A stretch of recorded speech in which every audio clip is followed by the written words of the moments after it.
जय हिंद defence aspirants, welcome back again. This is Divyanshu Pandey. Russia के कजान में अक्टूबर 2024 को ब्रिक्स की समिट कंडक्ट होनी है और अब भारत के प्रधानमंत्री नरेंद्र मोदी इस समिट में जाने वाले हैं। तो ब्रिक्स समिट में क्या कुछ खास होने वाला है, इसके बारे में हम आज की इस वीडियो में जानेंगे। शुरुआत करते हैं आज के सेशन की। जैसा कि हम सभी जानते हैं, ब्रिक्स एक इंपॉर्टेंट इंटर गवर्नमेंटल ऑर्गेनाइजेशन है जिसमें टोटल 10 कंट्रीज आपके हैं और अब हम तो ब्रिक्स को ब्रिक्स प्लस भी कह सकते हैं। ब्रिक्स की समिट इस बार की रशिया के द्वारा आपकी होस्ट होनी है, जहां पर 22 एंड 23 अक्टूबर को भारत के प्रधानमंत्री रशिया के कजान में होंगे और 16th ब्रिक्स समिट में शिरकत करेंगे। इसमें चाइना के प्रेसिडेंट भी आएंगे, रशिया के प्रेसिडेंट तो रहेंगे ही, और जितने भी टोटल 10 इंपॉर्टेंट कंट्रीज इसमें हैं उन सभी के राष्ट्राध्यक्ष शामिल होंगे। भारत का विदेश मंत्रालय ने अपने तरफ से 18 अक्टूबर 2024 को स्टेटमेंट दिया कि visit of prime minister Narendra Modi to Russia for the 16th BRIC summit. जब भी कोई समिट होती है तो उसका एजेंडा पहले से डिसाइड होता है कि हाँ, हमको इस पर बात करनी है, और फिर उस समिट के लास्ट में जो है ज्वाइंट स्टेटमेंट को रिलीज किया जाता है। तो भारत, चाइना और रशिया, साउथ अफ्रीका और भी जितने भी इंपॉर्टेंट देश हैं इसमें आपके ब्रिक्स में शामिल हैं और वो चाहते हैं कि अपने इकोनॉमी को, अपने ट्रेड को, अपने कल्चर टू कल्चर एक्सचेंज को वो बेहतर करें। तो इस प्रकार से ये जो ग्रुप है आपका मेनली पॉलिटिकल, इकोनॉमिक और सिक्योरिटी पर कार्य किया करता है।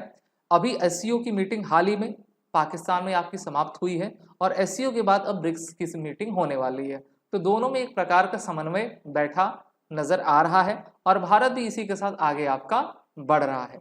तो आपको आपके परीक्षा की दृष्टि से ये याद रखना चाहिए कि 16th ब्रिक्स समिट कजान में आपकी आयोजित हो रही है और इस बार हमारे प्रधानमंत्री नरेंद्र मोदी का सेकंड विजिट रशिया को है इसी साल, क्योंकि 8 और 9 जुलाई को वो रशिया में गए हुए थे और बायलैटरल समिट में वो पार्टिसिपेट किए थे। उन्होंने व्लादिमीर पुतिन के साथ मुलाकात की और एक बार फिर से वो ब्रिक्स की समिट के लिए रशिया के लिए जा रहे हैं।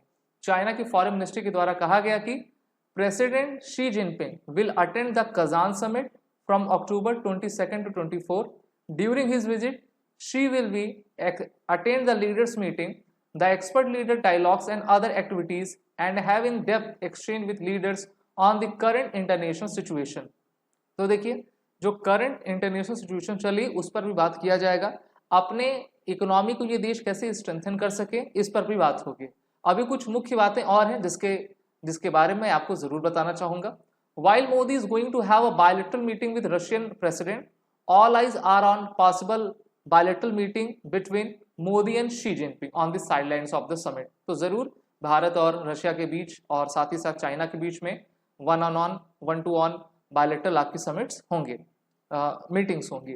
तो इस समिट की जो थीम रखी गई है वो है strengthening multilateralism for just global development and security. तो इसको याद कर लीजिए आप सभी, स्ट्रेंथनिंग मल्टीलैटरिज्म यानी कि बहुवाद, बहुदेशवाद, for just global development and security, यानी कि हमको वैश्विक विकास करना है और वैश्विक सुरक्षा को भी आपका रखना है।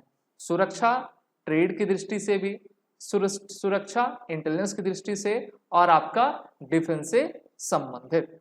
हमारी एमईए कहती है कि the summit will offer a valuable opportunity to assess the progress of initiative launched by the BRICS and to identify potential areas for future collaboration। आपको याद होगा नेशनल डेवलपमेंट बैंक की स्थापना ब्रिक्स ने की है। ब्रिक्स की फॉर्मेशन 2009 में हुई थी।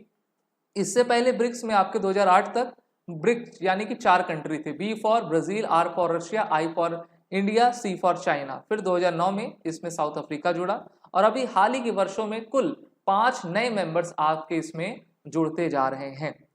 Putin hopes to build up BRICS the grouping Brazil, Russia, India, China, South Africa expanded to include Egypt, Ethiopia, Iran, UAE as a powerful counterweight to the West in global politics and trade. तो देखिए, अभी कल ही बयान आया है Vladimir Putin का और उन्होंने कहा कि उन्होंने मोदी जी का नाम लेके कहा कि जैसे मोदी जी कहते हैं कि क्या ब्रिक्स, उनसे पूछा गया था मोदी जी से क्या ब्रिक्स जो है एंटी वेस्ट है, तो मोदी जी ने कहा देखिए ब्रिक्स एंटी वेस्ट नहीं है, ये नॉन वेस्ट अलायंस है, इसमें पश्चिम को हम नहीं देखते, हम अपने विकास की बात आपका किया करते हैं। तो उसी बात को व्लादिमीर पुतिन ने फिर से आपका दोहराया है। ये समिट एक बड़ी समिट है जिसको रशिया होस्ट कर रहा है, और तब होस्ट कर रहा है जब रशिया को 2.5 साल हो चुके हैं यूक्रेन वॉर में आपका सम्मिलित होते हुए। तो इसलिए यूक्रेन वॉर पर चर्चा की जाएगी, इजराइल ईरान का जो टेंशन है उससे क्रूड ऑयल्स की प्राइस आपकी कैसे बढ़ सकती हैं, इस पर आपका विचार जरूर किया जाएगा। Putin is also keen to push the Arctic sea route and north to south corridor, जिसको हम INSTC कहा करते हैं।